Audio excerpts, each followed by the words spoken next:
Este vídeo posiblemente vaya a ser muy corto, pero yo creo que puede ser muy interesante. He venido aquí al Valle de Chamonix, podréis ver allí al fondo el Mont Blanc. Estoy en Argentière, que es un pueblo muy cerca de Chamonix, en los Alpes franceses, y voy a documentar una de las profesiones más curiosas, tradicionales de esta zona, que son los cristaliers. Los cristaliers son personas que ascienden a las grandes montañas de los Alpes y por medios tradicionales, de forma totalmente artesana, extraen cristales de cuarzo que después más tarde venden. Además, lo hacen cercano al propio Mont Blanc, que es eso que podéis ver ahí, que como ya sabréis muchos, es el pico más alto de Europa, con 4.800 metros. Así que nada, os dejo con el vídeo en el que también entrevistaré a alguno de los cristaliers, iré a la Feria de Minerales de Chamonix, visitaré el Museo de Cristales de Chamonix y os comentaré todo lo relacionado con estos cristales, cómo se formaron, cómo se recogen, etc.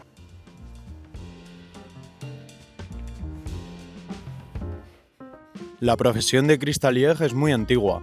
Los primeros documentos que conocemos que recogen esta profesión son del siglo XVII. En esa época los cristaliers se dedicaban a recoger cristales y venderlos a los joyeros de Ginebra, que los utilizaban para fabricar diferentes tipos de joyas. En el siglo XIX las clases pudientes comenzaron a llegar al Valle de Chamonix atraídas por estas grandes montañas.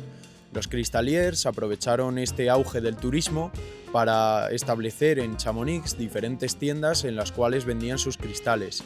Eran las tiendas naturalistas. Ya en el siglo XX, en los años 60 y 70, comenzaron a aparecer las primeras asociaciones mineralógicas de Francia. Con ello, algunos cristaliers incentivaron a retomar esta tradición y a vender de nuevo cristales. Así se ha llegado a la situación actual, en la cual hay numerosos cristaliers, no solo aquí en Francia, sino también en Suiza, que venden sus cristales y organizan ferias como la que veremos en agosto y que documentaré en este vídeo. Muchos dicen que los cristaliers son el origen de los guías de montaña de Chamonix, conocidos a nivel mundial. Una importante curiosidad es que Balmat, guía de montaña, padre del alpinismo y primer hombre en ascender el Mont Blanc en 1786, era cristalier. Pero para comprender el origen de los cristales nos debemos ir mucho más atrás, hasta hace 300 millones de años. Por aquel entonces, una gran cadena de montañas de la altura del actual Himalaya, formada en la orogenia varisca, comenzó a desmoronarse. Los esfuerzos pasaron de ser compresivos, para levantar la cadena montañosa, a ser extensivos. Las placas se separaron, causando el hundimiento de las montañas, formándose grandes diaclasas o fracturas y discontinuidades a través de las cuales ascendieron grandes cuerpos de magma. Este magma permaneció a kilómetros de profundidad, enfriándose sin salir a la superficie y dando lugar a los granitos del Mont Blanc. Si el magma, en vez de enfriarse en profundidad, hubiera salido a la superficie, habría formado rocas ígneas extrusivas, que os sonarán más como rocas volcánicas. La mayoría de los cuarzos de nuestro país son de esa época, con 300 millones de años, y tienen un origen muy diferente a los que encuentran los cristaliers, pero eso da para otro vídeo. La historia de la región es muy compleja y por ello no ahondaré demasiado en ella. Después de 250 millones de años depositándose sedimentos sobre estas rocas, hace relativamente poco comenzó la orogenia alpina. El ciclo alpino formó los Alpes, pero también Pirineos, el Sistema Central y Sierra Nevada.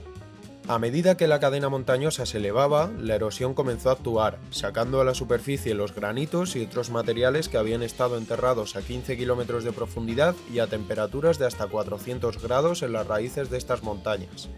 Curiosamente, en los Alpes muchos de los cristales de cuarzo que encontramos son de origen alpino. En nuestro país, el ciclo alpino no llegó a tener suficiente intensidad como para dar lugar a los procesos que causaron la formación de los cristales de cuarzo. Sin embargo, aquí en los Alpes, como los procesos fueron muchísimo más intensos para dar lugar a una cadena montañosa tan grande, sí que se dieron estos procesos que pudieron facilitar la formación de los cuarzos. Estas grandes presiones y temperaturas que sucedieron entre hace 25 y 5 millones de años durante el ciclo alpino originaron que estos granitos, como los que tengo aquí abajo, que están constituidos por cuarzo, feldespato y mica, fueran removilizados, es decir, que el agua circulara a través de ellos, cogiera elementos y moléculas como el sílice y las hiciera precipitar en zonas concretas, formando cavidades con cristales de cuarzo como las que estaremos viendo estos días. Como veréis, muchas de estas cavidades tienen forma de lente o de lentícula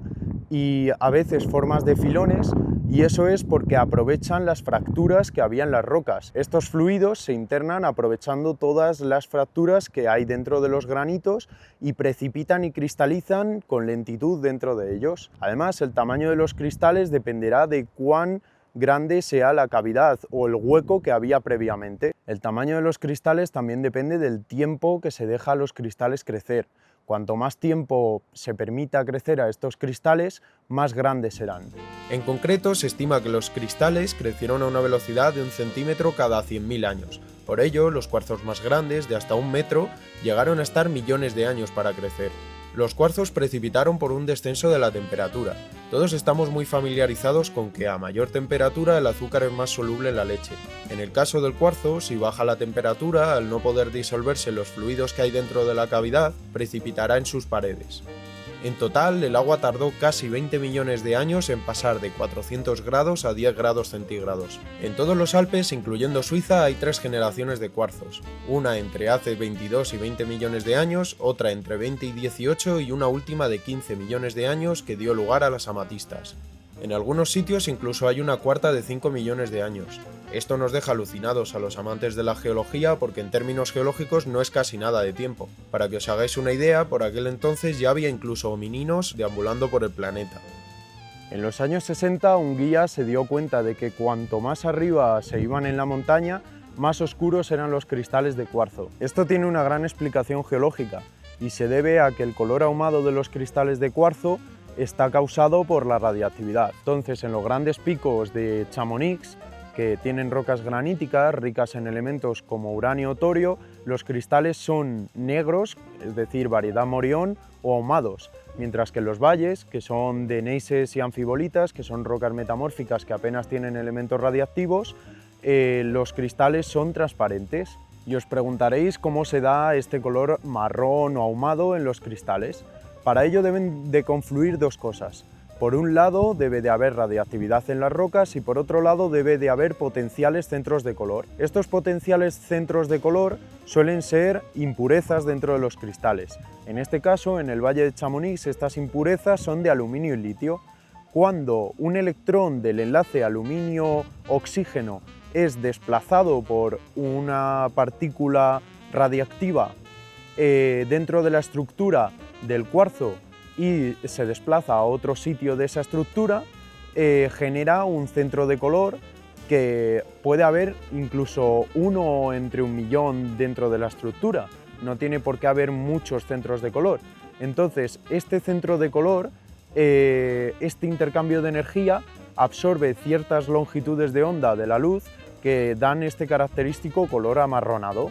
El sitio al que he venido a grabar este vídeo no es casual, y es que he venido aquí al final del valle del glaciar de Argentière porque es el sitio predilecto de todos estos cristaliers para recoger sus cristales. Os preguntaréis por qué recogen los cristales en un glaciar, y es porque el glaciar expone grandes superficies de roca. Al arrastrar toda la roca y generar grandes cortados, permite a los cristaliers buscar con mayor facilidad todas estas cavidades.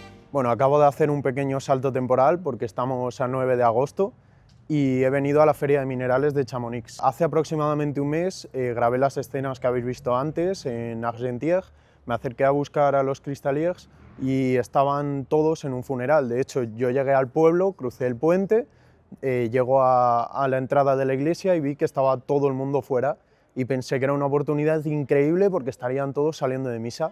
Mi sorpresa fue cuando me acerqué a preguntar por los cristaliers y me dijeron que no, que estaban de funeral y que había muerto un chaval que habían puesto encima del féretro, que lo vi, un piolet, o sea, seguramente era un guía, iban todos vestidos de beige, con los trajes tradicionales de guía, con los calcetines largos negros bordados con tramas blancas, que son típicos de los guías de aquí. Entonces era un mal día para entrevistar a los cristaliers porque estaban todos dentro del funeral. Aún así, Gracias a uno de los que estaban fuera me pusieron en contacto con un cristalier y esa misma tarde pude ir al Museo de los Cristales de Chamonix y me pudo decir unas cuantas cosas que son las que veréis a continuación, y también me dijo que tendría la oportunidad de conocer a más cristaliers e incluso comprar algunas piezas hoy, día 9, y mañana, día 10, aquí en la Feria de Minerales de Chamonix. Lo que me sorprendió de la feria es ver cómo la mayoría de los puestos eran de minerales del extranjero. Apenas llegué a ver 5 puestos de cristaliers del Valle. Imagino que en la feria de noviembre, que parece estar dedicada a los cristaliers del Valle, el asunto será diferente. Volviendo a las generaciones que he comentado antes, la más importante fue la primera, entre hace 22 y 20 millones de años. Fue la que formó cuarzos como los que estáis viendo, que se conocen como macromosaicos. Su estructura compleja se origina cuando un cristal no puede soportar tantos defectos en su estructura y se forman otros individuos a su alrededor para repartir estos defectos. Un tipo de macromosaicos muy característicos son las maclas Windel, que no se sabe muy bien cómo se forman. Lo más característico de estos cristales es que están retorcidos y que crecen a lo largo de 2 ejes en vez de uno solo, como los cuarzos normales. Desde que llegué aquí quise comprar uno, y finalmente en la feria tuve ocasión de hacerme con uno bastante humilde por los elevados precios que alcanzan debido a su rareza. Bueno, escribí ese libro hace poquito. Ese le cuenta la historia de mi vida, porque empecé a escalar la montaña y a buscar piedras en el año 62.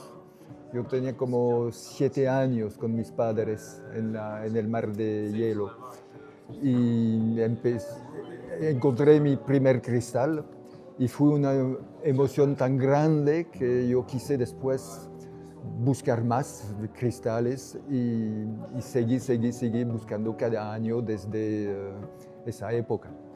Y todavía yo tengo 71 años y yo espero bien seguir escalando montañas hasta siempre. Entonces, ese libro cuenta esa historia vivida en el macizo del Monte Blanco y con compañero.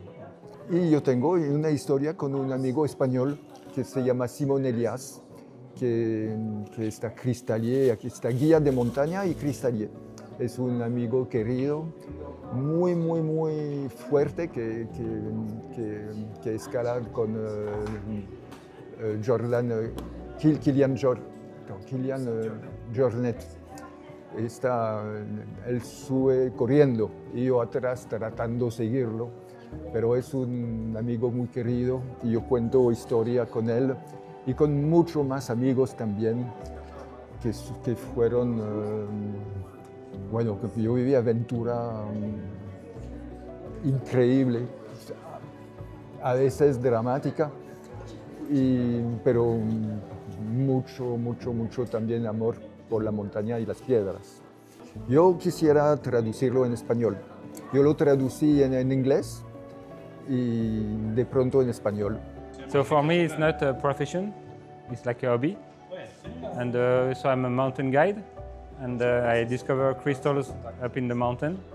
And then I wanted to find crystals. Then I went with my friend, and so as I told you, we don't do it as a profession. So we keep all the best pieces for us, and then we sell few just to make a bit of money, just to pay the huts and all the gear we need. So I like being in the mountain because I'm a climber, so I like climbing in the mountain. So then I can do both, like climbing and looking for crystals, which is very enjoyable. Like 10 years ago, we found a big pocket with a lot of quartz, a lot of different style of quartz, and it was very huge as we had to work for 3 years. So it was one of our big finds. Yendo al Museo de Cristales de Chamonix es cuando te das cuenta realmente de la riqueza mineral que hay en el valle. Acompañando los cuarzos hay otros muchos minerales, como apatito, axinita, adularia o clorita, pero entre todos ellos los que más destacan son las fluoritas, que forman preciosos cristales verdes, morados y rosados.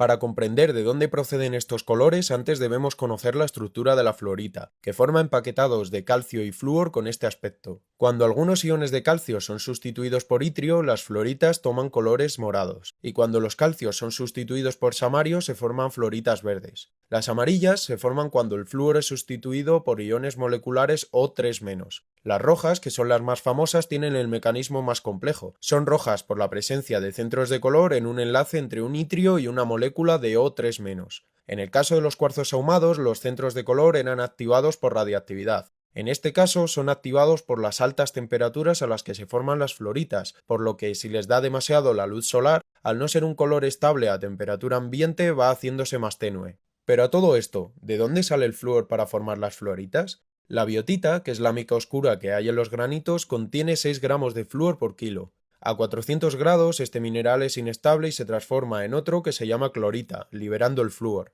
Un metro cúbico de granito tiene un 5% de biotita, que puede liberar hasta 800 gramos de flúor. A su vez, estos 800 gramos de flúor pueden formar 1,6 kilos de fluorita por metro cúbico de granito. Bonjour, donc je me présente, je m'appelle Jean-Luc Baquet, je suis membre du club de minéralogie de Chamonix et des Alpes du Nord et j'ai l'occasion de présenter les cristaux au public au musée lors de visites guidées en tant que bénévole. Et puis je suis aussi cristallier dans le massif. Depuis une dizaine d'années maintenant, je prospecte régulièrement. Pour parler un peu des cristalliers et de la recherche dans le massif, je crois qu'il faut remonter un petit peu dans l'histoire. C'est vers le milieu du XVIe siècle, vers 1550, qu'on a les premières traces de recherche de cristal dans la vallée ici de l'Arve. Et donc ça fait milieu du XVIe siècle, donc ça date depuis assez longtemps. Donc c'est une activité ancestrale et qui a perduré et qui s'est développée grâce aussi au progrès de la technologie. C'était une activité qui était au départ qui était un revenu complémentaire pour les guides souvent, alors qui n'étaient pas encore dans la compagnie, puisque la compagnie des guides a été créée en 1821. Et donc les premiers à accompagner, on peut nommer Jacques Balma, le célèbre cristallier qui est allé au sommet du Mont Blanc. Et bien dès que ça a été connu, évidemment l'activité a eu un essor assez considérable. Et donc ces revenus complémentaires de la vente des cristaux permettaient à des revenus modestes qu'avaient les prospecteurs de l'époque d'améliorer leurs conditions de vie. Il y a beaucoup de familles de guides, par exemple, d'une manière traditionnelle, qui sont cristalliers de père en fils. C'est-à-dire, par exemple, si je prenais la famille Charlet, la famille de Voissou et d'autres, l'activité, elle n'a pas toujours été simple dans l'histoire parce qu'il y a eu des réglementations diverses, des interdictions aussi, où on a été à la limite de cesser l'activité. Je pense par exemple à des affaires célèbres qui ont eu lieu dans les années 1980, dans 70-80, où donc on a eu des effractions, on peut dire ça, en tout cas des vols dans le massif qui n'étaient pas autorisés avec explosifs, hélicoptères, et tout ça a engendré des polémiques et des décisions politiques qui ont failli coûter l'activité de cristalliers. Et donc on a cru qu'on allait avoir la fin de cette activité dans ces années-là. Il y a eu heureusement des hommes politiques qui ont réagi en parlant de cette activité ancestrale qui finalement perdurait. Et donc ils ont pris la décision, plutôt que d'interdire, malgré quelques incidents, ils ont voulu réguler cette activité. C'est-à-dire qu'en fait ils ont confié aux communes notamment de montagne, notamment à Chamonix, ils ont confié la possibilité de réguler cette activité avec une charte de bonne conduite dans laquelle les cristalliers s'engageaient à ne pas utiliser d'explosifs, pas de machines mécaniques, thermiques ou hydrauliques. C'était tout à la main, sans hélicoptère et puis dans le sac à dos, donc à l'ancienne, quoi. Hein, on pouvait chercher les cristaux dans le massif à cette condition-là. Donc chaque année, on signe une charte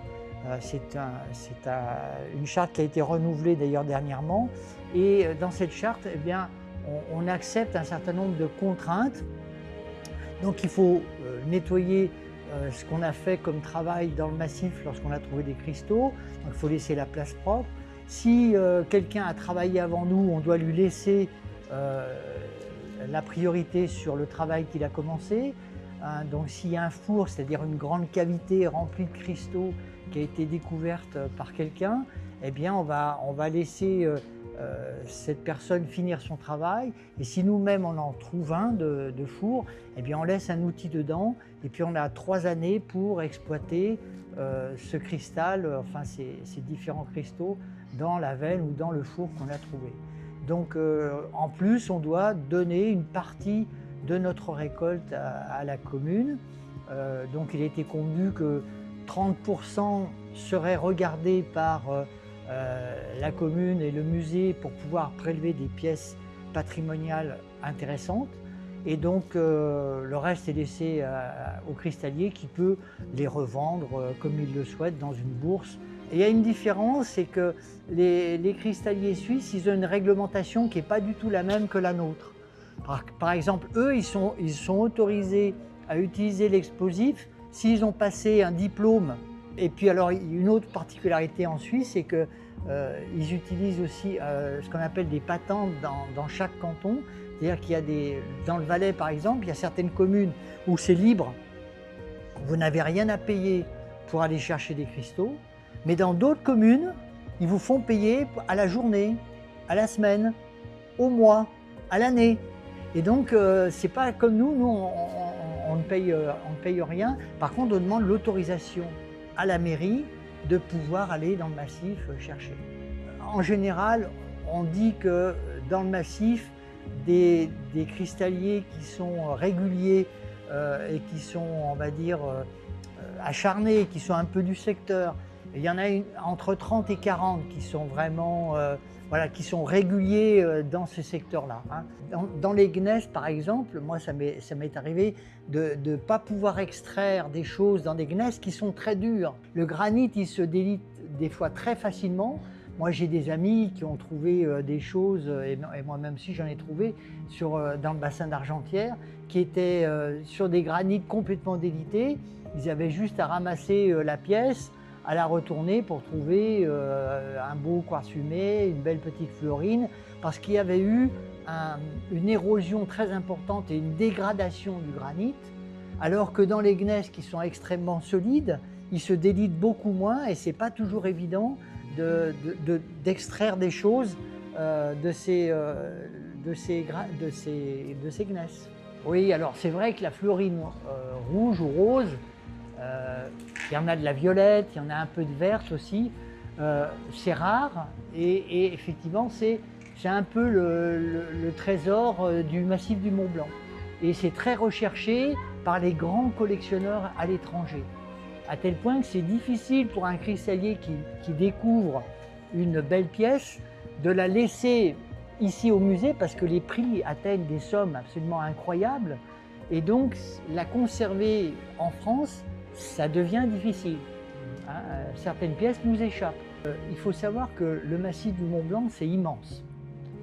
Il y a beaucoup d'éboulements dus au réchauffement climatique, et donc ça ouvre des perspectives, ça ouvre de nouvelles choses qu'on n'avait pas vues, notamment à la base des glaciers. Il y a des rognons rocheux qui apparaissent.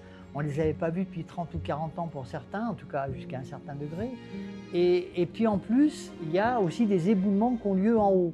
Donc il y a à la fois une perte de cristaux à cause des éboulements, et puis il y a une découverte un peu plus en bas sur des choses qu'on n'avait pas vues jusqu'à maintenant. En général, les cristalliers, ils aiment bien aller sur 3 secteurs où il y a des refuges qui sont connus des cristalliers. Enfin, il y en a 3 ou 4, mais on va dire 3 principaux. Il y a le refuge d'Argentière, il y a le refuge du Couvercle, et puis le refuge de l'Échaud. Ça, c'est les 3 refuges où il y a souvent des cristalliers, parce qu'on est dans des secteurs où on a trouvé beaucoup de choses dans ces secteurs-là. Il y a aussi le refuge du Requin, où on a trouvé de jolies choses, mais plus depuis quelques années maintenant. En tout cas, pas récemment. Mais après, il y a d'autres endroits du massif qui sont très peu fréquentés.